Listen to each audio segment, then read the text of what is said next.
화요일 순서 출발해 보겠습니다. 화요일마다 만나는 분이죠. 김현정 민주당 의원 함께합니다. 안녕하십니까? 네, 반갑습니다. 네. 평택시병 반갑습니다. 김현정입니다. 네, 평택시병의 김현정 의원님. 지금 국민들께서 국회에선 탄핵 가결이 됐지만은 네. 여전히 불안해하세요. 그래서 헌재 앞에 또 광화문에 응원봉을 들고 계속해서 외치고 있는 게 윤석열 파면, 윤석열 체포인데요. 의원님도 현장에 함께하셨죠?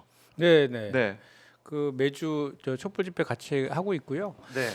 이번 주 토요일은 특별히 이제 그 수십만 명 있는 시민들 앞에서 제가 네. 또 발언까지 하는 영광을 또 누렸습니다. 아, 그래서 뜻깊고 또 지금 저기 사진 나오네. 사진이 있군요. 네. 제가 저 대협력위원장 자격으로 네. 인사말 드리는 저 화면인데 이제 우리가 촛불 집회가 두 군데서 해요. 비상행동이 있고 촛불 행동이 있고. 그래서 그렇네요. 저는 이제 한 군데는 3시하고 한 군데 4시 반에 해서 네. 3시 집회 갔다가 또 4시 반 집회 갔다가 이렇게 두 군데 전 뛰고 있습니다. 아, 좀 대단합니다. 그 저 현장에 가 보면 뭐 네. 저 우리 박 기자님도 잘 아시겠지만 네. 뭐 이렇게 응원봉 들고 그 뭐 저기 다만세 다만세. 예. 그 노래 아셨어요, 의원님은? 원래 아셨습니까? 아니면 이번에 처음 하셨습니까? 그 들어보긴 했는데 네. 그렇게 막 가사까지 이렇게 막 아. 그렇게 저 자세히 들어보진 못했는데 이번에 예. 가사가 정말 좋더라고요. 그 전에는 뭐 그냥 무심코 들었는데 가사가 정말 다시 만난 세계인 게 딱 지금 현 상황에 맞는 것 그야말로 같아요. 이제 예. 이제 이 MZ 세대의 민중가요처럼 돼버렸어요. 그리고 이제 블랙핑크의 로제의 그 아파트. 우리 저희는 중독성이 너무. 처음에 아파트 그래서 처음에 옛날 윤수일 아파트인 줄 알았는데 아이고 그래요. 세대 차이가 나지만은 그만큼 이제 젊은층들이 현장에 나오다 보니까 예. 더 모르겠습니다.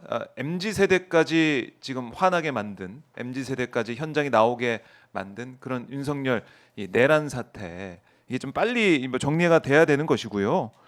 지금 트랙터 행진을 또 막아선 경찰의 모습 사실은 우리 이제 농민들만 그 현장에 있었다 그러면 네. 그걸 뚫고 나오기가 쉽지 않았을 거다 이런 생각도 드는데 우리 또 시민들이 촛불을 마친 시민들도 현장에 가서 함께하지 않았습니까? 네. 그것도 대단하더라고요. 정말 대단하죠. 그러니까 원래 아까 제가 저기 촛불 집회 때 네. 그 발언했다 그랬잖아요. 그 제 앞에서 발언하신 분이 그 전농 회장님이셨어요.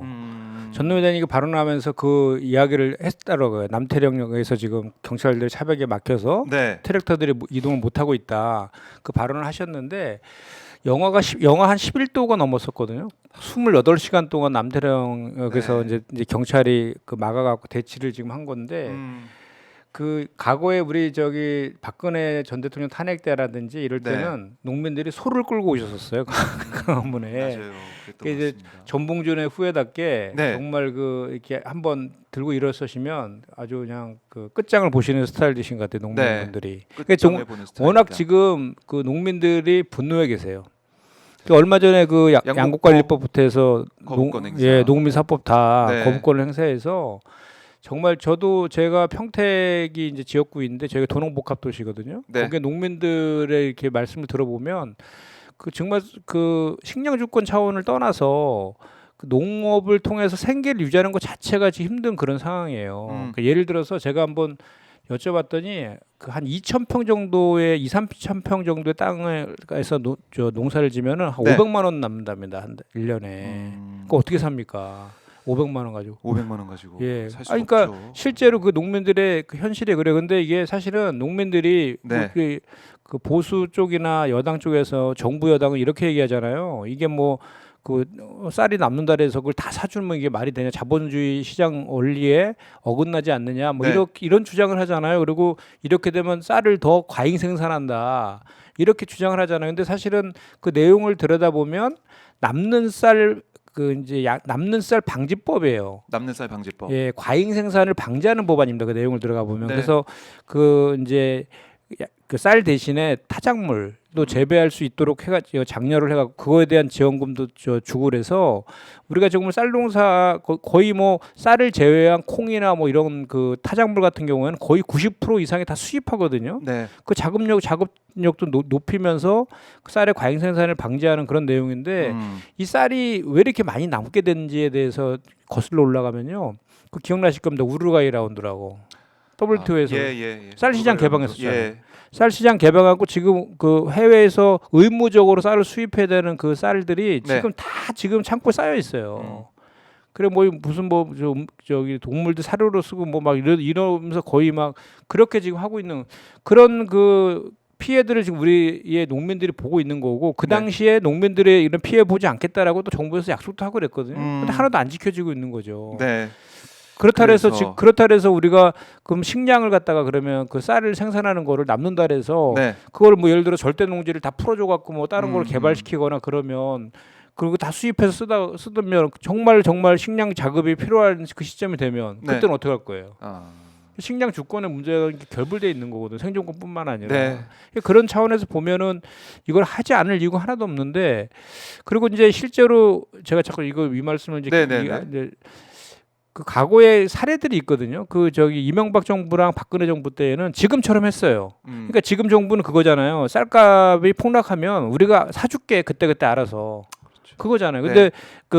우리 정하지 말자. 민주당과 농민의 입장은 그걸 예. 법으로 정해서 쌀값이 뭐 예를 들어서 5% 이상 폭락하거나 3% 이상 과잉 생산됐을 때에는 그 이제 정부에서 매입한다. 이렇게 좀 안정성이 안정적으로, 예측 가능성 예, 있게 그렇죠. 하자 이 차이인 거잖아요. 근데 실제로 해줬습니까 이렇게? 음. 그리고 그 이명박하고 박근혜 정부 때예요. 지금처럼 해가지고 쌀값이 다 폭락했어요. 그런데 양곡관리법처럼 이렇게 예측 가능하게 네. 일이 했던 문재인 정부에서는 쌀값이 오히려 되게 안정화됐거든요. 벌써 이미 거기서 검증된 내용들이잖아요. 그럼에도 불구하고 안 하는 이유는 제가 봤을 때는 왜 그냥 그래요?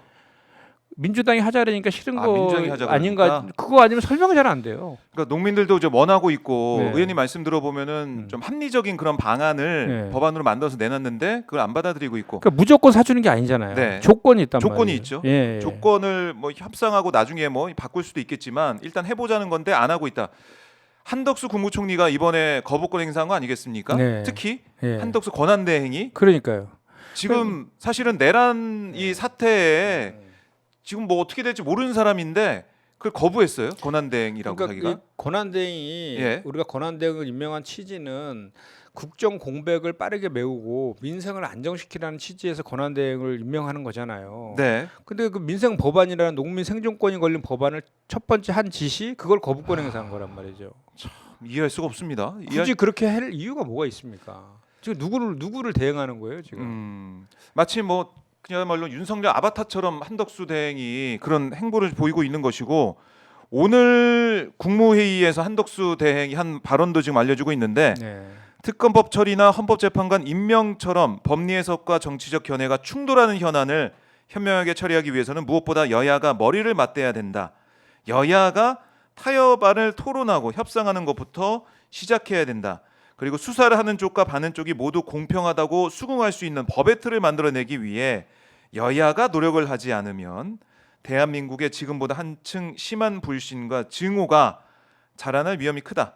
그러면서 저는 감히 우원식 의장님을 중심으로 우리 국회가 헌법과 법률에 부합하는 해법을 마련해 주실 것을 간절히 기대하고 있다. 이게 뭔 얘기입니까? 정말 여야가 합의해 와라. 그거 아니면은 안 된다. 이 얘기를 지금 하고 있어요. 내란 특검법, 김건희 특검법 이거에 대해서 또 헌법재판관 임명 문제에 대해서 여야 합의해 와라. 네. 이거 이거 어떻게 지금 받아들이세요? 합의된 거잖아요. 그러니까 특검법은 본회의에서 통과된 겁니다. 그렇죠. 그러니까 여당이 반대했다 하더라도 국회라는 것이 여야 간에 협의하다가 안 되면 표결을 통해서 결정되는 다수결의 거고. 원칙으로 가는 본회의 것이고. 저기 상설이랑 저기 본회의까지 다 통과된 거죠. 특검법도 헌법재판관도요. 네. 그 세 명의 후보에 대해서 여야가 합의된 거예요. 그리고 청문 절차도 하기로까지 다 합의됐던 내용들에 대해서 추경호 대표 때 합의가 된 예, 거예요. 절차를 진행한 네. 거죠. 제가 보니까 또 인사권도 행사했나요 보니까 저기 한덕수 총리가 네. 구구의 편에 서겠다고 작심한 것 같네요 보니까. 그거에 편에 서겠다. 구구의 편에 서서 이제 윤석열과 함께 운명을 같이 하겠다 이렇게 작심했다라는 생각밖에 안 드네요. 아니 지금 대행이라면 예. 그리고 임명권 같은 경우는 임명하는 거 같은 경우는 이게 대통령 추천도 아니고 국회 추천이라고 하면 그냥 임명하면 되는 것인데 그걸 안 하고 여야 합의해라. 그러니까. 이 얘기 말이 안 되는 아니 거고. 본인이 무슨 자격을 여야가 합의하라 말아 그렇게 합니까? 그렇죠. 임명직이- 선출된 권력도 아니고. 예, 임명직인데 그 현상을 유지하면서 국회에서 결정된 거에 대해서 사실은 국회에서 결정된 것은 지금 현재 그 선출된 권력은 대통령하고 국회밖에 없잖아요. 네. 근데 대통령은 지금 탄핵된 상태이기 때문에 직무정지가 된 상태이기 때문에 유일한 선출된 권력은 국회이거든요. 본인은 임명된 사람이잖아요. 네. 그리고 언제든지 본인에 대해서 국회에서 탄핵이라는 절차를 통해서 또 직무배제도 시킬 수 있는 그런 권한도 지금 국회에 있는 거고, 국회는 국민의 대의기관입니다. 그럼 국회에서 결정된 걸 존중하는 것이 권한대행에서 해야 될 온당한 처사이지, 저렇게 본인이 뭔데 여야 간에 합의하라 마라 하고 인사권은 인사권대로 다 행사하고 대통령권의 적극적인 권한까지 다 행사하면서 네. 왜 이런 걸 왜 하랍니까? 특히나 이 특검법 같은 경우에는 뭐 100번을 양보해서 본인도 이 내란의 네. 피의자잖아요. 그렇죠. 내란은 피의자면 본인이 내란 특검법이 통과되면 본인도 거기에 수사 대상이에요. 본인 관련된 수사에 대한 특검에 대해서 본인이 거절하면 셀프 지금 뭐 거부권 행사하는 거 아닙니까? 이거 지금. 그럼 이거 어떻게 해야 됩니까? 지금 민주당에서 어떻게 해야 됩니까? 지금 우리가 경고했죠. 그러지 않아도 특검법 오늘까지. 오늘까지 오늘 그 국무회에서 저희 수용해라라고 했는데 공포해라라고 안 했는데 안 불구하고 했어요? 지금 저렇게 거꾸로 나갔으니까 그거에 대한 엄중한 우리가 이제 결단에 뭔가 이제 지도부에서 결정하겠죠. 네. 그러니까 지금 국민들의 목소리는 제가 볼 때 네. 이렇게 되면은 이걸 계속 지켜볼 수가 있겠느냐. 예. 탄핵해야 되는 거 아니야? 이런 목소리가 큰 상황이란 말이죠. 사실은 예. 처음에 윤석열 탄핵할 때 그때 바로 탄핵했어야 된다는 생각들이 목소리들이 많았거든요. 예, 당 안에서도 예. 우리 그 의원들 저도 뭐 그런 의견이었는데 이미 탄핵했어야 된다. 그래도 좀 그 국정 공백이 그나마 총리까지 탄핵하면 좀 생기지 않을까라는 그런 우려, 그리고 설마 적극적인 권한 행사라든지 저렇게 특검이나 헌재 임명하는 거에 대해서 저렇게 나올 거라고는 상상도 하지 못했던 거죠. 오히려 본인도 그 지금 내란 사태에 대한 상당한 책임이 있기 때문에 네. 더 오히려 국민의 입장에서 결정하고 판단할 것이다라는 기대가 있었는데 이제 그런 걸 다 산산이 박살내 버렸기 때문에 본인의 한 그 결정에 대해서는 그에 따른 책임도 져야 될 것이다라고 생각합니다. 그래서 우리 민주당이 네. 지금 본회의가 26일 그 내일 모레하고 목요일하고 31일 날 잡혀 31일, 있는데 다음 주 화요일. 그 사실은 그 27일도 잡아놨고요. 30일도 30일도 잡아놨고 1월 2일, 3일까지 다 잡아놨어요. 본회의도 잡아놨어요. 어제 그러지 않아도 이제 여야 간의 합의가 잘 안 돼서 네. 이제 합의는 26, 31일로 양일만 돼 있었는데 우리 당에서 원내 지도부가 그래서 네. 안 된다. 지금 비상 상황이기 때문에 본회의를 계속 열어야 된다. 그래서 운영일을 열어가지고 그렇게 결정을 했습니다. 그래서 그 26일부터 27일, 30, 30일, 1일까지 계속 열리게 돼 있어요. 그래서 만약에 이제 이런 거죠. 그러니까 예를 들어서 한덕수에 대해 탄핵을 하게 되면 보고한 다음에 24시간, 72시간 내에 표결해야 되니까 26일 날 만약에 이제 우리 결정을 해서 하게 되면 26일 날 보고해야 되고 27일 날 해야 되잖아요. 네. 그러니까 27일 열어야 되는 거죠. 아하. 그죠? 그래서 26, 30일이면 안 되잖아요. 그죠? 맞아요. 그렇기 때문에 우리가 그렇게 잡아놨는데 이제는 이렇게 잡아놨고 일단은 본회의가 다 열리는 상황이기 때문에 보고한 다음에 바로 탄핵안 처리할 수도 있다. 그런 절차들은 다 갖춰져 있는 절차는 거예요. 갖춰져 있다. 예. 지금 지도부의 결정만 남아 있는 상황이다. 이런 생각이 드는데 네. 국민의힘에서는 그런 얘기를 해요. 이게 3분의 2, 그러니까 200석 찬성이 돼야 대통령처럼 대통령 네. 권한대행이니까 네, 네. 그래야 그 3분의 2가 찬성해야 탄핵안이 가결된다. 이런 얘기를 하고 있고 네. 아니다. 이게 국무위원 아니냐. 네. 3분의 2가 아니라 과반이다. 151석만 있으면 된다. 네. 이런 얘기도 있고. 예, 예. 이건 어떻게 판단하십니까? 그러니까 뭐 둘 다 네. 해석 여지가 있어요. 하나는 이제 입법조사처에서 해석한 것은 151석이면 된다. 네. 가반이면 된다라고 명확히 했고요. 다만 이제 이런 거죠. 그러니까 총리 때 했던 걸 가지고 탄핵했을 때는 그게 국무총리이기 때문에 과반 네, 151석만 하면 되는 것이고, 권한대행 이후에 했던 탄핵 사유가 발생한 거 가지고 탄핵을 하게 되면 3분의 2다, 200석이다 이런 해석이 있는데 네. 그러니까 3분의 2라고 해석하는 것은 갈려요. 그냥 다 151석이다라고 해석하는 측도 있고 네. 200석이다라고 해석하는 측도 있죠. 그런데 총리 때 했던 탄핵 사유 가지고 했을 경우는 전부 다 일치를 그렇죠. 합니다. 가반으로. 그렇죠. 가반으로 일치를 해요. 그래서 그런 꼼수를 쓸 거에 대해서도 우리 그 당에서 네. 예견을 해가지고 탄핵 사유는 전부 다 그 총리 시절에 했던 것만 가지고도 충분하기 때문에 그렇게 아예 그냥 시비거리 없애버리려고 그렇게 지금 그렇네요. 저희가 총리 시절 했던 걸로 하니까. 네, 그렇게 준비하고 있습니다. 지금 아무리 권한대행이다 하더라도 네. 총리 때 일 가지고 예. 탄핵을 한다. 아니, 그러면 과반. 내란에 가담했잖아요. 네. 그러니까 뭐냐면 본인이 대정부질문에서 시인을 했어요. 그날 탄핵 그 계엄 선포한 날 네. 8시 40분경에 대통령이 불러서 먼저 갔다 그랬잖아요. 맞아요. 그러니까 이제 계엄 선포한다 그러니까 국무회의를 열어서 네. 그 심의해야 됩니다라고 했다고 자기가 얘기했어요. 그러면서 음. 국무회의를 자기가 소집했다 그랬어요. 국무회의 소집권자는 대통령입니다. 아. 일단 거기서 그저 거짓말일 수도 있고 네. 그다음에 국무회의가 열렸습니까? 거의 절차적인 하자가 있다라고 이제 경찰 네. 수사에서 나타나고 있는 거 그러니까 아닙니까? 두 가지인 거예요. 그러니까 네. 예를 들어서 대통령이 계엄을 선포한다고 했을 때 그러면 그 우리 헌법상 국무회의 심의를 거치게 되어 있으니까 국무회의를 소집해야 된다 그래서 자기가 소집했다 그랬잖아요. 그거는 계엄을 정당화 시켜주기 위해서 자기가 동조한 거잖아요. 그렇죠.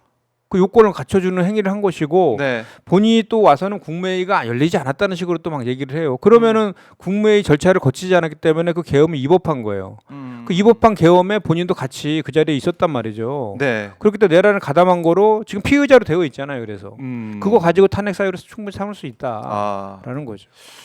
그러니까 의원님 말씀 들어보면 예. 이미 탄핵했어야 될 사람이다. 예. 이 말이 정말 맞는 말 같은데. 그럼요. 물론 이제 국무총리가 만약에 이게 내려오게 되면 탄핵되게 되면 그 다음에 최상목 뭐 부총리 그 다음에 쭉쭉 이어서 국무위원 이 순서대로 가는 건데 지금 이거 뭐 한덕수 총리 다음에 최상목 부총리 오고 뭐 그 다음에 어떻게 할까 이걸 따질 게 아니라 네. 지금 이 사안 자체 계속해서 거부권을 행사하고 있는 이 모습 또 내란에 가담한 걸로 뭐 의심되는 방조나 뭐 동조나 어떻게 뭐 의율될지 모르겠지만은 그렇게 몰려 있는 이런 의심을 받고 있는 한덕수 총리가 그 자리에 있는 것 자체가 문제가 있다. 이거는 계속해서 제기가 될 것 같아요. 좀 그 얘기 전에도 자체가. 내란 특검법을 본인이 지금 시간 끌기 하고 있잖아요. 네. 그거는 과거에 우리가 윤석열 대통령에 대해서 탄핵을 해야 된다라는 많은 목소리 중에 하나가 본인과 그 본인의 그 부인과 관련된 각종 의혹에 대한 특검법을 본인이 다 거부한 것은 헌법 위반 아니냐라는 네. 것들도 상당히 큰 포션을 갖고 있었잖아요. 지금 똑같은 짓을 하고 있는 거잖아요. 지금 물론 이럴 일을 어떻게 할지 모르겠지만 지금 하는 태도로 봐서는 여야 간에 합의하라는 것은 딱 보니까 뭐 특검 임명 방법에 대해서 그런 얘기 하는 것 같은데 보니까 그것도 다 이제 합의하라 뭐 이런 그렇죠. 식으로. 그리고 과거에 살아있는 권력은 전부 다 뭐 야당 추천한 그 특검들이 수사했음에도 불구하고 네. 왜 그것도 이게 지금 보통 내란 사건은 내란의 피의자에 대해서 하는 건데 이거에 대해서까지 저렇게 얘기하는 것은 정말 저건 어불성설이죠. 안하무인이네 정말. 자 이제 민주당에서 이제 반응도 나올 것 같아요. 뭐 지도부 반응이 아마 나올 것 같은데 나오는 대로 저희가 속보로 전해드리도록 하겠습니다. 한덕수 총리가 결국 기어코 오늘 국무회의에서는 이 특검법 자신도 지금 자유로울 수 없는 그 특검법 포함해가지고 근데 제가 지금 이걸 안 했어요. 예, 근데 정말 제가 우려스러운 게 뭐냐면 네. 윤석열도 이러잖아요. 경고하려 그랬다. 그죠? 경고하려고 계엄했다. 예. 예. 그러니까 이 사태에 대해서 지금 얼마 전에 또 어제도 기사 보니까 답답하다. 윤석열 예, 이게 답답해한다. 무슨 직무유기는 될지언정 이게 어떻게 내란이 되냐라고 하면서 답답한 심정을 토로했다라고 기사가 났던데 네. 지금 상황에 대해서 정말 저런 식의 시각을 갖고 있는 거예요. 보니까 한덕수도 아니 지금 이 내란죄 같은 경우에 내란과 외환죄 같은 경우에는 예비 음모까지도 처벌합니다. 그래서 그 석동환 변호사 있죠. 네. 석동환 변호사가 기자회견 막 두 차례 열고 최근에 막 그 저기 윤석열의 대변인처럼 막 그 그랬죠. 언론에 대고 계속해서 얘기를 하잖아요. 그것도 내란의 내란 공조죄예요. 내란 뭐 선전한. 네. 예, 내란 선동죄. 예. 그래서 저희 당에서 고발도 했잖아요. 예. 왜 그러냐면 본인이 선임계를 내지 않았어요. 변호사에. 그래서 음. 공식적으로 윤석열을 변론을 할 그런 네. 법적 권한이 없는데 불구하고 사인의 신분으로 해서 윤석열을 계속 두둔하는 얘기를 계속하고 있잖아요. 체포의 채자도 꺼내지 않았다라는 등. 그죠? 내란은 이거 소란이다 뭐 이런 얘기도 예. 나오는 거 그리고 같고. 무슨 그 윤석열은 뭐 수사보다는 탄핵 쪽에 먼저 진행을 해야 된다라고 얘기하고 있다. 뭐 네. 이런 식으로 자꾸 두둔한 이거 그러니까 내란 혐의를 받고 있는 사람에 대해서 두둔하고 동조하는 거잖아요. 그렇네요. 그랬더니 그걸 또 무슨 무고죄로 우리 이재명 대표를 고발하고 야, 네, 정말 고발한다. 도대체 정말 부끄러움을 모르는 사람들 같아. 그러니까 이게 윤석열 한 사람만 탄핵하면은 뭔가 바뀔 것 같았는데 지금 뭐 한덕수 대행도 이렇게 나오고 또 이제 이른바 뭐 극우 보수 지지층도 지금 뭐 반대 집회도 하고 광화문에서 이렇게 하면서 윤석열 지지하는 목소리를 또 내고 있단 말이죠. 그러니까 국민들이 불안한 겁니다. 이게 그러니까요. 제대로 나라가 제대로 이제 굴러가지 않고 있는 상황이 이어지고 있다. 국회에서 탄핵 가결하면 끝날 줄 알았는데 끝난 게 아니다. 이런 말씀을 계속 하고 계십니다. 그러니까 이제 분명한 거는 그러니까 그 진보 보수나 그런 걸 다 중도나 이런 걸 떠나서 국민들의 거의 80% 이상은 지금 빨리 탄핵 파면시켜서 국정 헌정 중단 사태를 막아야 된다는 건 다 동의하시잖아요. 네. 다만 이제 그 극보수라든지 보수층의 일부에서 이러다가 또 우리가 정권 뺏기고 또 보수 개멸하는 거 아니냐라는 우려들이 있는 거잖아요. 그건 그거고 파면시키라는 거에 대한 국민적인 그 저 컨센서스는 이미 다 끝난 상태 아닙니까? 그래서 탄핵도 이제 가결이 된 거고. 네. 근데 그걸 지금 방해하고 있는 거잖아요. 그죠? 그렇죠. 그러니까 오히려 그 과거에 뭐 유승민 전 의원이라든지 이런 분들은 계속해서 또는 뭐 조갑재 씨인가요? 네. 뭐 정가빈 씨인가 이런 분들은 보수의 그 저 상징적인 같은 분들도 다 지금 비판하고 있잖아요. 네. 지금처럼 하는 권성동 원대라든지 지금 한덕수 총리나 저렇게 하는 저런 국민의힘 행태들이 사람들이 그래요. 지금. 결국은 보수가 개멸되는 길로 가고 있다. 죽는 길로 가고 있다. 네. 그냥 그 저기 휘발유 들고 불 속으로 뛰어들고 있다. 이렇게 지금 표현하고는 그쪽에서 걱정을 오히려 더 하잖아요. 그런데 오히려 이제 보수 농객들, 네. 보수 쪽에 있는 사람들 중에서도 이거 지금 문제다 이런 얘기를 하고 있다. 원래 보수가 뭐 질서, 자유 이런 거를 강조하지 않아요? 네. 그러면 이럴 때 있으면 헌정을 유린했으면 빨리 파면시키는 걸 협조해가지고 질서 있게 빨리 이 국면을 수습하는 모습을 보임으로 인해서 네. 다시 재집권할 수 있다라는 그런 믿음과 신뢰를 줘야 되는데 지금 완전히 어깃장이잖아요. 그냥 이게 뭐가 잘못됐냐? 지금 무슨 이게 저기 그 내란죄로 확정된 것도 아닌데 자꾸 내란이라고 얘기하지 마라 이렇게 주장하고 네. 저기 그 탄핵도 아직 탄핵이 파면됐냐? 네. 그 전까지는 뭐 무죄 추정의 원칙 뭐 이런 얘기를 지금 하고 있는 이런 상황이면 이건 정말 국민 상식에서 도저히 뭐 이해가 안 되는 거죠. 지금까지 나온 증거나 증언들만으로도 부족합니까? 그 국민들의 이제 상식으로는 정말 이해할 수가 없는 일이 벌어지고 있고 지금 뭐 조갑재 씨 얘기도 했는데 윤석열은 역적, 뭐 국민의힘은 이적 단체다 이런 얘기도 했어요. 예. 그러니까 보수 원로 조갑재도 오죽하면 이런 얘기를 했겠냐 이런 말인데. 그러니까 이게 내란 동조죄라는 게 있어서 나중에 저 다 책임질 발언들이거든요. 동의하고 그러면 내란 동조죄가 있다니까요. 그 되게 엄중한 법이거든요. 네, 엄중한 이 상황이고 뭐 법이 다 이제 살아 있는 상황에서 국민의힘도 그렇고 한덕수 대행도 그렇고 국민들의 뜻과 그러니까 내란죄를 처벌하고 이거를 진실을 규명하자, 진상 규명하자 이런 목소리에 이제 반대하는 얘기를 사실상 하고 있기 때문에 참 답답하다는 거고 국민들은 용서할 수 없다는 겁니다. 아니 그 저기 비상계엄 경우에 네, 정부랑 법원에 대해서만 특별한 조치를 할 수 있다. 합법적인 경우에도 그죠? 근데 이건 아까도 말씀드렸지만 국무회의 심의도 결치지 않아서 절차적으로도 좀 문제인 그런 저 이원적인 계엄인데다가 국회는 할 수 없는 국회는 비상계엄 해제할 수 있는 그 유일한 곳인데 거기를 침탈해가지고 저도 담 넘어갔어요. 못 들어가게 해가지고 제가 증인이고 우리 국회의장이 증인이고 우리 당대표 우리 국회의원들이 다 증인인데 그리고 실제로 거기에 총칼 들고 유리창 깨고 침탈했던 그 계엄군의 모습들을 전 국민이 다 지켜봤는데 오마이 TV가 생중계했습니다. 그걸 경고하려고 유리창 깨고 이렇게 총칼 들고 들어옵니까? 66만 명이 실시간으로 보고 있었어요. 그러니까요. 오마이 TV를. 지금 거짓말을 할 수도 없는 그런 저기 아닙니까? 그러니까 손바닥으로 하늘을 가려도 유분수다 이런 생각이 들고 근데 뭐 나경원 의원 얘기를 좀 이어가자면 민주당 지지자들 때문에 둘러싸고 있어서 이제 못 넘어갔다 이런 얘기를 이제 다시 왔다는 거 아닙니까? 정신승리입니다. 정신승리. 뭐 의원님은 이제 뭐 사실은 그 현장에 있었고 거기 뭐 민주당 지지자들만 민주당 지지자들이 국회를 막고 있었습니까? 그러니까 어땠습니까? 시민들이 막은 거죠. 무슨 민주당 지지자인지 뭔지를 어떻게 합니까 거기서? 국회를 막은 게 아니라 그 경찰 경력들을 막으면서 국회를 막고 있는 경찰에 대항하면서 경찰들한테 문을 열어달라고 얘기를 하고 있었는데 나경원 의원은 민주당 지지자들 국회를 포위해서 계엄 해제 참여 못했다 이런 식으로 얘기를 했어요. 그러니까 더 망신살 뻗친 거는 나경원 의원이 한 저 말을 듣고 저 당에 전 대변인이 SNS에 글을 올렸더라고요. 무슨 말이냐? 나도 거기 있었는데 일로 가시라고 막 안내해 주더라. 친절하게. 그렇게 친절하게. 썼어요. 예. 이제 그만 좀 망가졌으면 좋겠어요. 그냥 네. 지난번에 그 당대표 선거 나와서 그렇게 망신당하더니 아직도 미련이 남으신 것 같아요. 아, 그리고 우리 그 저기 나경원 대표가 옛날에 그 햄머 들고 막 그 국회 막 문부시고 한 그 재판은 언제 끝나는 겁니까? 이제 5년째 1심하고 있는데. 그것도 진짜 희한하네요. 그거나 좀 촉구했으면 좋겠어. 왜안 네. 하는 이제 국민의힘 내부, 그러니까 전 대변인도 나경원 의원을 향해서 아니 이게 뭐가 무서웠던 거냐 이렇게 얘기를 할 정도니까. 담 넘어가면 되잖아요. 그렇죠. 우리 다 넘어갔는데. 다 넘어갔죠. 예. 그리고 그 민주당 그 국민의힘 카톡 그 텔레그램 방, 그 메시지 방에서도 얘기가 나오는 거 보면은 지금 답 넘어오면 됩니다. 빨리 넘어오세요. 이런 그러니까. 얘기가 막 올라와요. 예. 긴급하게 올라옵니다. 이제 넘어오면 됩니다라고 얘기하고 있는데 민주당 지지자들 때문에 안 가고 당사에 있었다. 당사에 모여 있던 의원들은 글쎄요, 이거 무슨 생각으로 거기 있었던 건가? 저는 계속 여러 가지 생각하게 됩니다. 레밍 같아, 레밍. 레밍 같다.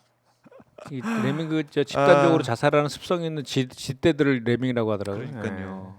이거 레밍 정치, 레밍이라는 말이 나올 정도로 지금 국민들 이해할 수 없는 상황이다라는 거고. 그러니까. 지금 이 한덕수 대행도 그렇지만 윤석열 제 입장을 보면 지연 전략을 쓰는 것 같고 출석 요구서는 안 받고 있는 상황인데 그러니까 이게 좀 심각한 헌재 심판을 지연시키는 전략을 좀 펴고 있는 거 아니겠습니까? 네. 이 상황을 뭐 저희가 뭐 계속 뭐 얘기를 하고 있지만은 뭐 국민들이 용납하지 않는 거죠. 헌재도 용납하지 않는다고 어제 얘기를 했고요. 진행한다, 절차도 진행한다 이런 얘기 하고 있는 거 아니겠습니까? 예, 그러니까 막 이제 그 끝이 어딘지 바닥이 어딘지를 까지 보여주려고 작심을 한 것 같아요. 네, 그러니까 첫 번째는 일단 상설 특검은 즉시 추천하게 돼 있잖아요. 네. 그 후보에 대해서 그것도 안 하고 있잖아요. 그 한덕수가. 한덕수 대행이 안 하고 있네요. 그건 명백히 그거는 잘못된 위법이잖아요. 상설특검. 그래서 국회의장까지 어제 입장 발표하고 막 그러지 않습니까? 네. 아니 뭐 다른 걸 다 차치하더라도 일단 그거는 무조건 상설특검은 거부권 뭐 행사 그건 무조건 대상도 위법한 거고. 네. 그리고 이제 오죽했으면 하도 수사도 거부하고 뭐 그러니까 서류도 송달받지 않고 고의적으로 안 받고 그러니까 발송 송달이라는 그걸로 어제 이제 헌재에서 맞아요. 송달된 송달된 거로 예. 간주해 갖고 이제 27일 날 첫 변론 준비기일 진행하겠다 이렇게까지 했으니까 네. 참 답답. 뭐 그때 만장일치로 그렇게 됐다며요. 본인이 임명한 헌재 재판관조차도 조차도. 그러니까 도저히 뭐 실질 이거는 수 없는 거죠. 네. 그래서 이 지연 전략도 좀 뭐 먹히지 않고 있는 상황이다. 그리고 일단은 그 국민들한테 염장지르는 데는 타고난 것 같아요. 본인도 생일 꽃은 또 받았다며요. 네. 본인 생일은 꽃다발은. 생일 꽃다발은 받고 이 출석 요구서를 포함한 서류는 안 받고. 네. 저기 그 계엄 선포한 날 성형외과 갖고 시술 받고. 네. 김건희 김건희는. 여사, 김건희 뭐 시술설 이게 지금 장경태 의원이 어제 뭐 제기를 했는데 네. 일단은 윤석열 측에서는 아니다. 뭐 아니래요? 손정은 변호사가 얘기를 하더라고요. 그렇지 않다라고 했는데 알 수가 없죠.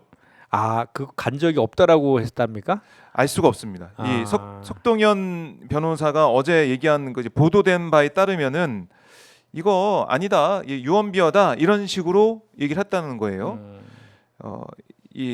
이거는 뭐 유언비어다, 장경태의 유언비어다 이렇게 얘기를 했는데 이거 민주당 쪽에서 확실한 제보를 받은 것 같던데. 그렇죠. 제가 알기로는 모 언론사도 같이 취재해 갖고 다 갖고 있던 그 내용을 장경태 의원이 어제 네. 먼저 이렇게 발표한 거로 제가 들었거든요. 그러니까 이거는 뭐 그러면 진실이면 팩트 확인하면 되죠, 뭐. 네. 본인이 뭐 아니면 그때도 벌컥하잖아. 아닌 거는 바로 그런 거 바로 아니면 아니라고 딱 하면 되겠네요. 김건희의 3시간 뭐 여기에 대한 또 증거 인멸 의혹도 있다라고 볼 수밖에 없으니까 이거는 그 이제 병원이 어딘지 뭐 특정되고 있는 거 아니겠습니까? 네. 뭐 거기에 대해서 이제 수사를 하고 이게 만약에 고소고발이 들어가게 된다면 수사에서 사실관계를 파악하면 이것도 뭐 어렵지 않은 상황이네요. 그렇죠? 네. 증거와 뭐 이제 물증 이걸 가지고 반박하면 될 것이고 그게 만약에 안 된다 그러면 사실상 인정이 되는 거고. 그렇죠. 그리고 뭐 항상 그 평상시에는 그 관저를 불러서 뭐 이렇게 치료받거나 이렇게 네. 하면 될 것인데 그날은 또 굳이 또 저렇게 밖에 나가서 이렇게 받은 거에 대해서 장경태 의원은 네. 이게 내란 비상계엄, 네. 계엄 선포할 걸 알고 있었다. 뭐 그런 음. 거에 대한 증거, 주장을 지금 하고 있더라고. 미리 알고 있었다. 예, 예. 그래요. 그러면 또 공범이 되는 거죠. 그렇죠. 자, 그래서 계속 나오는 말이 아니 김건희 출국 금지 언제 할 거냐. 그리고 뭐 이런 얘기도 있어요. 이 계좌 뭐 동결 이건 또 언제 할 거냐. 그리고 수사 바로 아니면 휴대전화 바로 뺏어야 되는 거 아니냐. 이런 얘기까지 나오고 있는 거 아니겠습니까? 그럼요. 예. 거의 윤석열 뭐 김건희 공동 정권이다. 뭐 윤건희 정권이다 이런 얘기 나오고 있는 상황인데 왜 김건희는 이렇게 놔두고 있느냐. 이런 얘기도 계속 나올 것 같아요. 네. 그러니까 우리가 예. 그 계엄을 이제 자꾸 이제 언론 보도를 통해서 하나씩 이제 양파 껍질을 까지듯이 하나씩 지금 드러나고 있는데 뭐 이미 오래전부터 계엄을 생각하고 있었다. 그리고 뭐 총선 전부터도 3월에 이미 예, 얘기를 했다. 계엄하겠다 뭐 이런 얘기들 막 입에 달고 살았다고 막 그런 얘기까지 나오잖아요. 그럼 왜 하필이면 12월 3일이었나?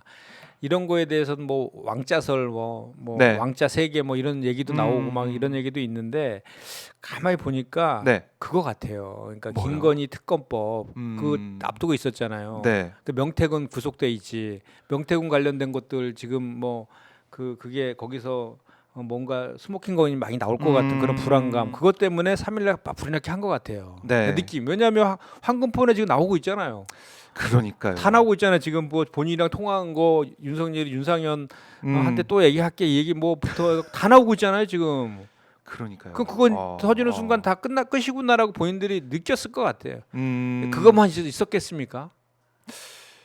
지금 황금폰이 확보돼 있고 그러니까요. 엄청난 양이라고 하지 않습니까? 네. 그리고 검찰 발로 보도도 나오고 있어요. 그러니까요. 윤상현한테 이제 말했다는 얘기. 그러니까 민주당이 공개했던 그 녹취 그 이후에 어떤 얘기가 오고 갔는지 그 얘기도 있고 또 이른바 명태균 보고서를 정말 이 PDF 파일이나 뭐 메시지로 받은 그 상황, 그 정황도 지금 그 황금폰 안에 그 파일 안에 들어 있었다라는 거고 그렇네요. 그 지금 우리가 뭐 사실상 예측 아니면은 뭐 관측으로 남겨놨던 명태균 수사 이제 구속되면은 검찰 수사 특검 수사해야 된다라고 명태균 얘기하다 보니까 거기에 뭐 발작 버튼이 눌려가지고 그렇죠. 그러니까, 계엄을 했다 이런 얘기가 나왔었는데 정말 이게 사실로 드러나는 것 같기도 하고요. 그러니까 어차피 그러니까 그게 이제 확인되고 있는 과정인 것 같다는 말씀을 제가 드리는 건데 네. 어차피 할 생각은 있었는데 언제 하느냐의 문제에 있어서 더 이상은 이제 시간 끌다가는 저거로 죽겠구나. 네. 그런 생각을 했을 가능성이 이제 있어 보인다는 거고 사실 이게 친일 쿠데타가 네. 이 모든 그 군통수권하고 뭐 모든 권력을 갖고 있는 사람이 하는 거잖아요. 네. 그러니까 사실 거의 실패한 사례가 없대요. 친일 쿠데타는. 그런데 지금 보니까 너무나 철저하게 준비도 해왔던 것 같고 저는 마지막에 있잖아요. 그 광경이 딱 눈에 선해. 어떤 광경이요? 왜 그 비아폰 2대 들고 막 그 윤석열이 막 왜 빨리 저 안 끌어내냐고 막 소리쳤다며 광란 뭐 그러니까 우리가 이제 막 정신이 나가고 너무 화가 나면 눈이 돈다르잖아요. 네. 그런 상태 아니었나 싶어요. 그 김용원하고 둘이서 그랬을 것 같아요. 광기 예. 어린 목소리로 막 쌍욕해가면서 막 했을 것 같아요. 김용현한테도 뭐 1,000명은 보냈어야 되지 않나 이것도 막 500명 욕 섞어서 보냈다고 했을 것 같아요. 하니까. 욕 섞어서 예. 했을 것 같다는 느낌이 진짜 난 그 상황이 그려져요. 이제. 영화의 한 그려져. 장면처럼 예. 딱 머릿속에 그려진다는 그려져요. 말씀이시네요. 예, 정말 뭐 탱크부터 해가지고 HID에 네.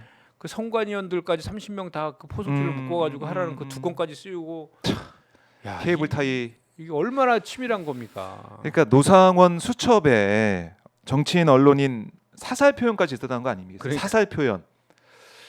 그러니까 저희가 이제 계엄군이 총을 들고 온 현장도 보긴 했지만 설마 뭐 모르겠습니다. 발포할 수 있었다는 생각도 뭐 들긴 하지만은 정말 이렇게 수첩에 사살 표현이 있다라는 거니까 이건 너무 오싹해요. 너무 무섭습니다. 야, 그러니까 이제 노상원이라는 사람도 뱀닭 그것도 네, 그렇고 그것도 뭐 팔았다고 처음에는. 그 막 그 점집하고 이런 것도 그렇고 이게 도대체 무슨 조화인가 싶기도 하고 그럼 왜 이럴까? 예. 근데 제가 어제 이제 우리 기자분들하고 네. 이제 식사하면서 이런저런 얘기를 했었는데 그 김건희하고요, 네. 한덕수 예. 그 사모하고 아내하고 엄청 친하다며요. 점집 동기라더라고. 누구랑요? 김건희하고 한덕수 그 부인하고. 점집 동기다. 예, 점집 가는 그래서 점집도 한덕수가 똑같고 계속 살아남은 겁니까? 엄청 친하대요. 네. 엄청 친하다 그러더라고요. 그래서 혹시 그 연관성도 그런 그 가정을 하는 기자분도 계시더라고 아하, 실제로. 그런 썰이 나올 정도로. 그리고 또 이제 저기 윤석열하고 한덕수 그 부부간에 네. 공통점이 아이가 없잖아요, 둘 다. 아. 그러니까 이제 뭐 이렇게 서로 공통점이 있을 수도 있겠고 네. 또 이렇게 점을 서로- 이렇게 되게 막 그런 쪽에 무속 쪽에 이렇게 좀 의지하고 이랬던 것도 좀 거기서 많은 공감대 형성되지 않았을까 그런 생각도 얼핏 들더라고요, 실제로. 그래서 서로 이제 윤석열 한덕수가 거의 한 몸처럼 네. 이렇게까지 온 데는 네. 김건희 거기다가 한덕수 이제 부인 그런 것도 있는 거의 거예요. 친밀 관계가 네, 네. 있었던 게 아니냐. 점집 동기. 그럼 더 끈끈할 수도 있겠네요. 그러니까 그 사실이라면 그런 얘기들이 예. 우리 박 기자님 들었을 것 같은데. 이게 뭐 썰로 그런- 돌아다니는 그러니까 건데. 그런 사실은. 얘기들이 많이 돌고 예. 돌고 있더라고요. 예. 그 정도로 우리 지금 아직까지 파헤칠 게 많다 이런 생각이 들고 지금 이 내란 상황 이걸 보면은 지금도 내란 상태다. 지금도 계엄이 진행 중이다. 지금도 내란의 위험에서 벗어난 게 아니다. 이런 얘기는 국민에게서 하고 있거든요. 내란 중이죠 지금. 내란 왜냐하면 중이다. 본인이 내란 그 피의자인데 인정을 안 하고 있잖아요. 경고하려고 네. 했고 절박하면서 했다며요. 절박하면서 우린 다 죽을 뻔했어요 지금 끌려가서. 그러니까요. 그런 상태에서 지금 한덕수는 그 특검법도 지금 다 지금 저러고 방탄하고 있고 본인은 수사나 재판에 버티고 대해서 다 있고. 버티고 있고. 그럼 바뀐 게 없는 것 같아요. 이렇게 되면 진짜. 그럼 지금 예를 들어서 지금 인사권도 적극적으로 대통령 권한도 행사하고 있는 상황에서 제2의 계엄이 발생하지 않으란 법이 어디 있어요? 아니 그러니까 한덕수가 가정하는 거죠 가정을. 그러니까 한덕수가 네, 이거 네. 대통령처럼 다 권한 행사하고 있으니까 하고 있잖아요 지금. 이거 내가 권한 대행이지만 나 대통령 대행이지만 권한 쓸 거야. 네. 계엄 다시. 네. 그럼 예를 들어서 거기서 뭐 예를 들어서 그거를 따르지 않는 군인도 있겠지만 또 다른 사람도 있을 수 있는 거 아니에요? 그렇죠. 뭐 그런 얘기도 있잖아요. 경호처에 예. 병력 가지고도 하려고 또 하는 거 아니냐라는 우려도 하고 있잖아요. 그리고 경호처에서 지금 실제로 경호처장도 친윤 핵심이잖아요. 그 네. 사람도. 그래서 다 지금 거기서 막고 있는 거예요. 압수수색도 다 경호처에서 지금 못 들어가게 막고 있는 거잖아요. 경호처의 그 병력도 꽤 되잖아요. 네. 제가 알기로는 한 1,000명 가까이 되는 걸로 알고 있는데. 그렇네요. 이른바 예. 친위 부대를 활용한 그러니까 뭐 가정하는 거죠, 가정. 그러니까 지금 하는 행태들을 보면은 예. 뭐 우리가 사실 무슨 21세기 백두대낮에 계엄 선포할 것이라고 그렇죠. 누가 생각했습니까? 아무도 상상하지 못했던 예. 일이죠. 그렇죠. 계엄이 갑자기 선포된 상황도 마치 이게 비현실적으로 예. 이게 뭐 영화의 한 장면이야 이런 생각이 들 정도로 예. 꿈인가 생신가 했는데 이거 우리가 이제 상상을 해보고 가정을 해보지만은 그게 또 아예 가능성이 아예 없는 것도 아닌 것 같기도 하고. 예. 거기다가 이제 우리가 간과하고 있는 것 중에 하나가 자꾸 내란죄에만 우리가 자꾸 이제 포커싱이 되어 있는데 네. 외환죄도 있어요. 외환죄, 이적죄, 외환유치죄. 그게 뭐냐면 지금 그 김용현이가 네. 그 노상원하고 같이 뭐 이렇게 그 오물풍선에 대해서 원점 타격하라 그런 얘기 한 적이 있었다면 근데 합참의장이 안 하는 바람에 그 무산됐다 그러잖아요. 그리고 무인기도 수차례 거쳐서 북한으로 계속 보냈다는 거잖아요. 그러니까 북한을 자극해서 북한의 도발을 유도해가지고 그 전시계엄을 네. 선포하려고 하는 이게 바로 외부에 있는 그런 것들을 이용해가지고 내란을 일으키는 게 외환죄거든요. 네. 그거 관련된 것도 지금 혐의가 짙잖아요. 그래서 고발 그것도 아마 그 당한 거로 제가 고발한 거로 내가 알고 있는데. 외환죄. 근데 재밌는 것은 예. 김정은이가 도발 안 하고 참은 게 참 난 대단한 것 같아요. 이제 그 김정은이가 우리 이제 오물풍선 날리고 뭐 서로 무인기 보내고 이런 그 긴박한 상황 네. 속에서 동해선의 그 육로를 다 폭파시켰잖아요. 그거에 대해서 그 남한에서 쳐들어올까봐 길을 막았다 뭐 이런 얘기도 있더라고. 오죽하면 도발하는 게 아니라. 아하. 윤석열이 아예 그냥 그래 밀고 쳐들어올 수도 들어올까봐 있다. 국지전 버릴까봐. 뭐 그런 얘기가 이제 나올 정도인 근데 상황이다. 그런 얘기들이 예. 이게 연결해 보면 그럴 수도 있겠다라는 생각이 드는 거예요. 계속 저기 무인기 보냈는데 그쪽에서 온지를 모르고 간파를 못했다며 북한에서 그러니까 또 보내고 해서 나중에 삐라 뿌리고 막 했다며요. 그래서 결국에는 이제 왜 북한에서 우리를 이거, 안 알아봐 주냐? 우리가 침범하고 있는데 왜 너네 가만히 있어? 막 이런 메시지를 계속 막 이런 뭐 저런 방식으로 던진 거 아니에요? 그렇네요. 9.19 합의도 다 중지시키고 막 이런 것도 거기다가 그게 설마 했는데 노상원 수첩에 다 나왔다는 거 아니에요? 네. NLL 해서 NLL 도발을 도발. 유도해라. 사살해라. 네, 뭐. 도발, 유도, 뭐 사살, 언론인, 뭐 이제 정치인들 사살해라 이런 얘기까지 나오고 있는 모습. 야, 근데 지금 보면은 뭐 윤석열 이 김건희, 그러니까 명태균 황금폰 이후에 이 사안도 지금 어느 정도까지 파장이 커질지는 좀 봐야 될 것 같은데 윤석열한테 한 번 더 얘기할게라는 이 녹취가 확보됐다는 거 아닙니까? 그러니까 근데 윤석열 같은 경우는 지난달에 뭐라고 했냐면 아니 나 공관위원장 정진석인 줄 알았다 뭐 이런 식으로 얘기했단 말이죠. 아 이게 뭐 거짓말이 계속해서 드러나고 있고 그러니까. 이걸 또 그냥 넘길 수 없는 상황이고. 아니 그때 이미 공개된 그 육성 녹취에도 비슷한 얘기 나왔잖아요. 네, 아 얘기했는 당에 얘기했는 그뭐 됐는데 말을 안 듣네. 네, 막 이러면서 아하. 자 그러다 보면은 지금 이 명태균 황금폰이 어느 정도까지 나오냐에 따라서 뭐 윤석열, 김건희 포함해서 국민의힘 인사들도 다 자유로울 수 없다 이런 생각이 들고 이런 가운데 지금 국민의힘 비대위원장의 친윤 권영세가 내정됐다. 권영세 의원이 내정됐다. 오늘 의총에서 결정한다. 이런 소식 들어와 있습니다. 어떻게 네. 보십니까? 또 검사네요. 또 검사. 어. 지금 저기 그 권성동도 검사 출신이에요. 그렇죠. 권영세도 검사 출신이고 뭐 한동훈은 검사 출신이었고. 그렇죠. 누가 봐도 그 권영세 의원은 정말 그 친윤의 핵심이죠. 그 선배로서 그죠? 뭐 완전히 뭐 장관도 통일부 장관도 하고 네. 완전 핵심적인 사람을 이제 다시 이제 비대위원장 시켰다는 것은 그냥 뭐 윤석열과 같이 운명을 하겠다 이런 결단 같아요. 지금 그 사실은 이 국민의힘이요 네. 아직까지 사과를 한 적이 없어요. 사과한 적이 없어요. 지금 사과한 적 들어보셨어요? 그렇네요. 사과도 아직 안 했고요. 반성은커녕 사과도 아직 안 했고 네. 지금 사실은 그 국민의힘이 살 길은 네. 재창당 수준으로 정말 반성과 쇄신을 하고 당을 혁신시켜야 되거든요. 근데 지금 이렇게 당 안에서 권력 투쟁하면서 오히려 친한 게 다 내쳐버리고 네. 중도인 사람 내쳐버리고 그냥 우리끼리 그냥 버틸 때까지 기득권 유지하면서 가보자 이 심보 아닙니까? 그러니까 친윤으로 다 지금 다시 또 도로 친윤된 그렇네요. 거잖아요. 원조 친윤 권성동 또 친윤 통일부 장관 했던 권영세. 돌고 돌아 친윤으로 다시 온 거죠.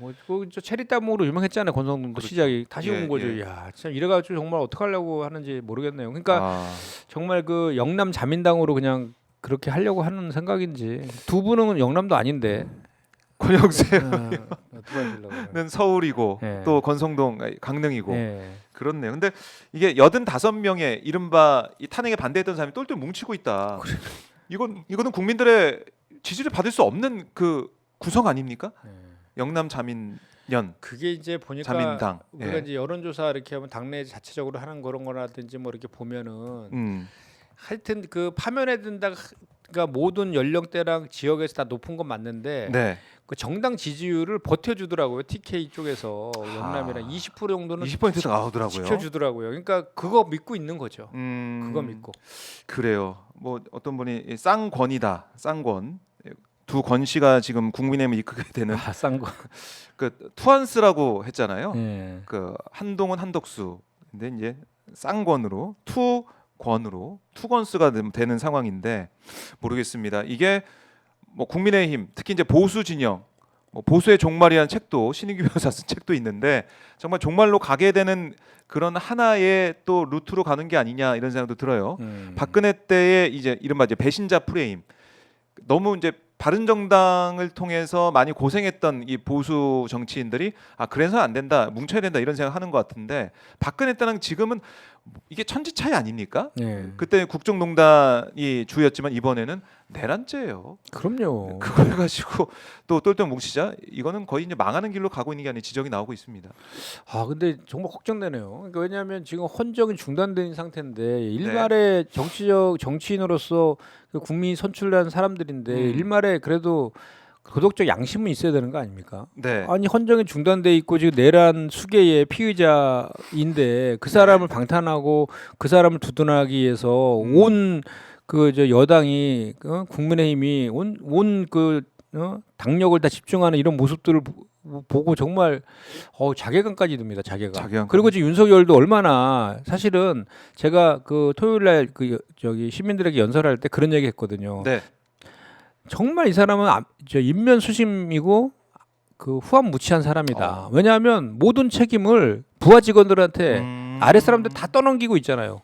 본인은 내라는 정당했고 비상계엄은 정당했고 내란한 적이 없다라잖아요. 지금 아니 그 김용현하고 여인영 등 다 구속되고 잡혀가 네. 체포되고 다 구속되고 다 지금 그 진실을 이야기하고 있는데 저 계엄했다고 그 윤석열이 시켜서 했다라고 하고 있는데 아니라잖아요 본인은. 그러면 그 밑에 있는 김용현이랑 걔네들이 알아서 그냥 계엄한 겁니까 그러면? 자기는 그냥 걔네들이 시켜갖고 계엄 선포만 해준 거고? 아 저런 사람이 어디 있어 세상에. 자기를 뽑아준 정말 국민들은 저 자기감까지 든다니까요 정말로. 그렇네. 그러니까 뭐 모든 책임은 나에게 있다. 어떻게 저렇게 이걸 명패를 놔두지 아 않습니까? 정말 뭐 법적 정치적 책임 다 지겠다 말이나 하지 말든지 정말로 그 거짓말 잘한다는 게 정말 다시 한번 확인하는 것 같아요. 거짓말 잘한다. 보통은 이 정도 되면 그 지금 그 저기 그 뭡니까 대대장이나 그런 분들도 나와서 모든 책임은 나한테 있으니까 우리 네. 저 부하 직원들 선처해달라 이렇게 얘기하잖아요. 그렇게 해야 되는 거 아니에요? 대통령이면 그러니까 이 최소한의 그런 책임지는 자세도 없다. 내가 한 것이고 다른 사람들은 내가 시키는 대로 군통수권 했다. 시키니까 안 들을 수 없는 거 아니냐? 그러니까 선처해달라 이렇게 가고 본인이 다 떠안고 가면 되잖아요. 네. 어차피 아니 본인이 진짜 무죄 나올 거라 생각하는가 봐요, 진짜로. 아하. 큰 착각에 빠져 있다라는 지적이 계속 이어지고 있고. 그래 그 말이 자꾸 떠올라. 김건희 여사가 무슨 무속인한테 계속 물었다며요. 네. 윤석열 깜빵 가냐고. 나 진짜. 그러니까 올해는 모르겠습니다. 올해까지 버텨서 안 갈 수는 있겠지만 안 가는 건 아니지 않습니까? 언젠간 가지 않습니까? 제가 봤을 때는요. 예. 명태균뿐만 아니라 이제 건진법사도 보통이 거기서 나올 것도 법사폰. 숱할 겁니다. 지금 그 저기 공천 개입과 관련해서. 법사폰. 사실 김영선 얘기할 때 그때 이제 명태균 녹취가 나온 걸 보면은 아니 건진한테 이거 줄댄다 막 그러니까. 화내는 모습이 있었잖아요. 건진 법사폰 이것도 어떻게 될 거냐. 확보가 돼 있다고 하니까 지켜봐야 될 것 같고요. 속보가 들어왔습니다. 박찬대 민주당 원내대표가 한덕수 대행 탄핵 절차 즉시 시작하겠다라고 27일 날 잘 잡아놨네. 그러니까 보세요. 뭐 26일만 잡아놨으면 그렇죠. 안 됐잖아요. 그렇죠. 예. 자, 그럼 26일, 27일도 잡아놨고 다 이제 잡아놨기 때문에 이거는 절차 시작됐으니까 탄핵이 된다 이렇게 보면 될까요? 뭐 딱 지금 봤을 때는 26일 날 이제 보고하고 27일 날 해야 되겠네요. 탄핵 절차 들어간다. 탄핵을 한다. 뭐 이거는 과반이니까 민주당 뭐 단독으로도 할 수 있는. 그럼요. 아까 해석한 것처럼 가반이 직무정지. 예. 아 그리고 제가 봤을 때는 네. 국민의힘도 이제 친한계 의원들은 다 찬성할 것 같은데요. 아, 저렇게 지금 막 가고 있는데 그렇네요.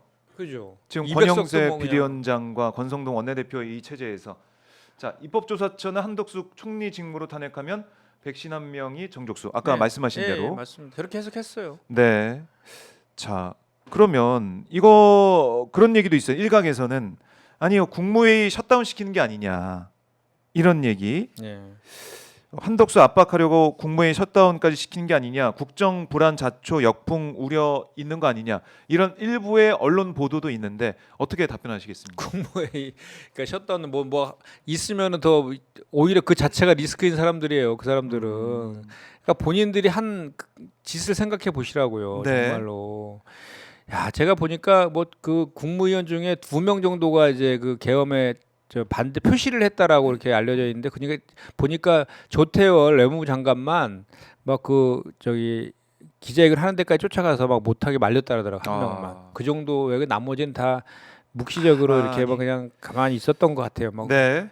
그냥 뭐 본인들은 반대했다고 하는데 음. 그냥 형식적으로는 그런 것만 한 것 같고. 네. 그리고 국무위원 없다고 지금 정부가 안 돌아갑니까? 음. 오히려 그냥 그 한덕수처럼 저렇게 할 거면 차라리 현상 유지만 하면서 이렇게 하는 게 네. 오히려 더 낫고요. 제가 좀 전에 그 한덕수 그 저 총리가 권한대행이 인사하는 거 보고 아 저 사람들 정말 보통 내기가 아니구나. 저거 누군가가 윤석열이나 이런 사람들이 이렇게 그 상의하고 하는 거 아닌가라는 그런 기시감마저 드는 게 얼마 전에요. 네. 친윤 그 핵심 그 검사였던 그 이복형 금감원장이죠. 네. 이복권 금감원장이 제가 현안 질의를 했거든요. 정무위. 국장급 75명 중에요. 네. 74명을 물갈이했어요. 12월 10일 날. 딱 그 시점에. 12월 10일 날. 네. 그리고 그 중에 절반이 승진이에요. 그러면 내가 그래서 이거 지금 이게 평상시에도 어떻게 된 거냐. 이런 게 이례적인데 네. 이런 비상한 상황에 그 승진이 금융 살렸어요. 안정, 금융 혼란 이런 거를 그 저 컨트롤하고 이렇게 해야 되는 네. 데서 이렇게 바꿔버리면 오히려 더 혼란스럽지 않냐라고 했더니 리더십 공백 상태를 메우기 위해서 했다는 거예요. 그 얘기는 뭐냐면 그러면 탄핵 이후에 탄핵 그 파면된다라고 전제하고 이렇게 했다는 그런 취지잖아요. 이게 말이 됩니까? 차. 이걸 해석을 어떻게 해야 돼? 그러니까 저거랑 이게 연결이 되는 것 같아. 그러니까 빨리 이럴 때 그 파면되기 전에 한 명이라도 이렇게 우리 사람 어디다 임명하고 뭐 이런 거 해야 되는 거 아니야? 지금도 여전히 그런 권력을 추구하는 아하. 자기 그 이해관계나 뭐 당리당략이 아니라 자기의 네. 그 이익과 연부된 그 권력 행사 이런 것들은 여전히 지금도 오히려 그 반성하고 이렇게 해야 될 그때 그게 아니라 오히려 빨리 시간 좀 남은 사이에 내가 할 수 있는 거 다 해먹어야겠다 이런 거 아닌가 그런 생각까지 들어요. 그렇네요. 네. 그렇네요. 지금 앞으로도 뭐 저 계속 할 것 같아요. 저렇게 국방부 장관, 행안부 장관도 뭐 네. 저기 저 임명하려고 막 그런 것도 있고 막 그러잖아요. 그러니까 빨리 탄핵시켜야 될 것 같아요.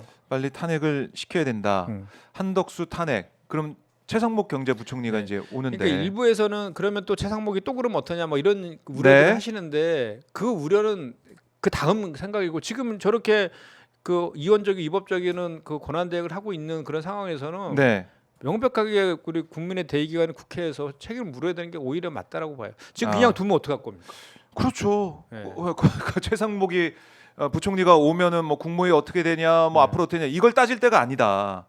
지금 이 상황. 그러니까 우리가 윤석열을 파면 이제 뭐 날 거라고 많은 분이 예상하고 계시지만 지금 파면 전에 직무정지 시켜놨지 않습니까? 근데 그 직무정지 시켜서 어렵게 시켰는데 윤석열과 똑같은 사람이 지금 이 상황에 와 있다. 그럼 그걸 두고 볼 수가 없는 거잖아요. 그럼요. 그 사람을 지금 두둔하고 있는데 네. 우리 헌정 질서를 계속해서 시간 끌기로 이렇게 지연시키고 있는 사람을 어떻게 저 자리에 둡니까? 아, 자, 그 국민들도 이렇게 말씀하고 계세요. 저희 뭐 댓글창에도 임혜숙님이 진작에 한덕수 탄핵시켰어야 했어요라고 말씀하고 계시고 루디아님도 한덕수 탄핵 이렇게도 얘기를 하고 계시고. 사실은 그런 게 좀 네. 그런 게 좀 있었잖아요. 그러니까 뭐냐면 한덕수를 탄핵하려 마냐 할 때 네. 사실 그런 게 좀 있었어요. 그러니까 뭐냐면 한덕수가 그 민생 6법 있죠. 그거는 거부권 행사할 수도 있겠다. 근데 특검이나 이런 거는 거부할 수 없을 거다. 다 받을 거다. 그러니까 이제 그 민생 6법은 또 발의하면 되니까 일단 그 이 윤석열 파면시키고 빨리 그 저 수사해가지고 예. 이렇게 체포하고 구속하고 이런 절차를 빨리 가는 게 좋겠다라는 나름대로 기대가 있었던 거죠. 그걸 다 깨버린 거기 때문에 네. 더 이상 뭐 거기 그 자리에 둬야 될 이유가 하나도 없어진 거죠. 아, 그렇네요. 네. 뭐 특히 내란 특검법 같은 경우는 저는 뭐 당연히 그렇죠. 받아들일 걸 생각했고. 저는 하다못해 오늘 있잖아요. 예. 내란 특검법만이라도 받을 줄 알았어요. 김건희 특검법은 뭐 그 전에 계속 그런 게 있으니까 고민한다고 하더라도. 그러면 아마 우리 당도 좀 고민했을 수도 있어요. 왜냐하면 당장은 지금 빨리 파면시키고 저기 그 하는 게 특검 지금 빨리 중요하니까. 해야 되니까 지금. 그거에 나중에 하면 되니까 뭐 이런 예. 생각도 할 수 있었을 건데 같이 다 저렇게 해버렸잖아요. 저건 그냥 뭐 그냥 나를 탄핵해라라고 본인이 그냥 그 한 거죠. 뭐. 그러니까 그냥 윤석열이 계속 그 자리에 있는 것 같아요. 지금 느낌은 대통령 자리에 있는 것 같아요. 그러니까요. 뭐 그런 얘기도 그 이제 이거 다 뭐 썰이지만 네. 그런 얘기도 있더라고. 밤마다 술 먹고 한덕수한테 전화해서 막 뭐라고 막 그 욕하고 막 그런다고 그러고 또 아침에는 술 깨고는 또 막 읍수한다고 전화해서 뭐 이런 얘기들도 막 돌더라고요. 그러니까 별의별 얘기들이 다 돌고 있어요. 지금 윤석열 신병이 확보가 안 돼 있다 보니까 그러니까요. 지금 밤마다 뭐라는지 뭐 지금도 이제 뭐라고 하는지 알 수가 없지 않습니까 우리가? 지금 저 이원적인 비상계엄하고 내란 수계 혐의를 저지른 지 20일 지났습니다. 벌써. 그렇죠. 오늘 24일. 예, 사형 또는 무기징역밖에 없는 그 범죄의 피의자예요. 이게 말이 그렇네요. 됩니까? 그것도 그렇네요. 모든 의전을 다 받고 있고 경호받고 경호받고 있고 있고. 월급 받고 있으면서 관저 있고. 예. 오히려 우리 국민들이 이 추운 날 밖에 지금 그 우리가 그 우스갯소리 그런 얘기 한다니까. 네. 아니 사고 누가 치고 고생은 왜 우리가 하냐고 우리 국민들이 하냐고 시민들이 하냐. 그렇네요. 이게 왜 주말마다 매일마다 이 국민들 고생시키고 있는 이런 상황. 내일 크리스마스 이브인데 오늘 크리스마스 크리스마스 오늘도 이브인데도 해요 오늘. 오늘도 이제 콘서트 응원봉 콘서트가 또 있지 예, 않습니까? 야, 차정식님이 윤석열 내각 전원 탄핵시켜라 이렇게 슈퍼챗과 함께 메시지를 보내주셨습니다. 아, 네. 이게 국민들의 지금 민심이고 마음인 것 같습니다. 맞습니다. 예, 이대로는 안 된다라는 얘기. 이걸 좀 민주당에서 계속 새기고 있어야 될 것 같은데 최고위 분위기나 이건 좀 지도부 분위기는 어떻습니까, 의원님 보시기에는? 아 제가 네. 이제 의정 활동한 지 7개월째인데요. 그 우리가 이제 뭐 어떤 현안 같은 거 있으면 민주당에 대해서 이제 뭐 비판하는 문자 같은 것도 많이 받고 하는데 네. 최근에 잘한다는 문자를 이렇게 많이 받아보기는 진짜 처음인 것 같아요. 오. 되게 그 격려하는 문자도 많이 오고 이제는 우리 전화번호가 다 노출이 돼가지고 뭐 예를 들어서 남태령에 그 있다는 막 문자가 와요. 남태령 와주세요 이렇게. 네네. 그러면 가서 우리가 이번에도 우리 의원들이 행안위 의원들이 해서 그렇죠. 트랙터 10대 해갖고 이제 결국은 경찰이랑 합의해가지고 한남동까지 간 거 아니에요? 네.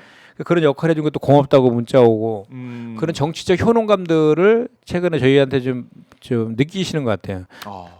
그래서 결국은 정치는 네. 그 국민이 하는 거다라는 이재명 대표 말이 맞는 것 같고 국민의 뜻대로 그냥 그 자고우면하지 않고 그냥 정면 돌파하는 게 지금은 제일 맞는 것 같아요. 정면 돌파하는 게 국민만 믿고 한덕수한테 또 한번 사기 당했잖아요. 참나 진짜. 그러니까 국민들은 어쨌든 빨리 이제 탄핵시켜야 된다. 모 의원님도 뭐 의견을 말씀하셨지만은 탄핵 빨리 시켜야 되고 그냥 두고 볼 수가 없다라고 말씀을 하셨는데 그게 드러나고 있습니다. 그러니까 대행이라고 해서 좀 다를 거라 생각했는데 전혀 그렇지 않고 지금 그야말로 윤석열 대통령 다음에 한덕수 대통령을 모시고 있는 듯한 윤석열 아바타 한덕수를 우리가 이 대통령 자리에 갖다 놓은 듯한 느낌이 들어서 이건 더 이상 안 된다. 그래요. 차성규님이 이런 말씀하시네. 전에 박지원 의원님이 그랬잖아요. 예전에 한덕수로 돌아오라고. 안 돌아오고 있다. 그리고 박지원 의원과 제 지난주에 인터뷰할 때는 그런 얘기 했어요. 이거 내란 특검하고 김건희 특검은 아마 이거는 받을 거다 이런 얘기를 맞아요. 하더라고요. 그래서 우리 그 사실은 그런 얘기가 있었어요. 박지원 의원이 뒤에서 한덕수랑 지금 협의하고 있을 거다. 그래서 그렇게 나올 거다. 이런 얘기들이 아까 내가 얘기한 게 그 얘기예요. 네. 근데 그게 아니다. 뭐 사실은 우리가 지금 계속해서 깨닫고 있습니다. 이번 정권은 뭐 상식이나 아니면은 뭐 어떤 설득을 통해서 할 수 있는 게 아니다. 이런 생각이 들고 이제는 파면이 우리 눈앞에 있는 또 과제지 않습니까? 헌재 판단, 지금 현재로서 분위기는 어떻게 의원님 판단하고 계십니까? 헌재 분위기, 헌재 모습? 이게 사실 오래 끌 사안인가요? 이미 다 확인되고 있는데 그 계엄 그 내란 그 한 현장에 대해서 이원적인 그 비상계엄이고 국회 침탈한 게 다 나와 있는데 이게 오래 끌 사안은 아닌 것 같아요. 이건 제가 봤을 땐 그래서 저는 늦어도 2월 안에는 끝나지 않을까 싶어요. 2월 안에 끝난다. 2월 안에 끝나면은 4월에 벚꽃 대선이 있을 거다. 홍준표 대구시장이 거의 뭐 사실상 대권 출마 선언을 했던데요. 보셨습니까? 예, 봤어요. 이제 뭐 노마드의 삶을 산다 자신은 그분은 얘기하면서 탄핵 이후에 그 출마 전문인이신가봐. 지난번에도 그 박근혜 이후에 출마했다가 나왔죠. 떨어졌는데, 근데 그때는요 아시겠지만 2016년도 탄핵 이후에는 그 홍준표하고 그때 그 안철수하고 또 한 명 누구였죠? 그쪽 후보가 유승민. 이 세 명이 후보였거든요. 그 셋이 합치면은 50%가 넘었어요 지지율이. 탄핵이 된 듯.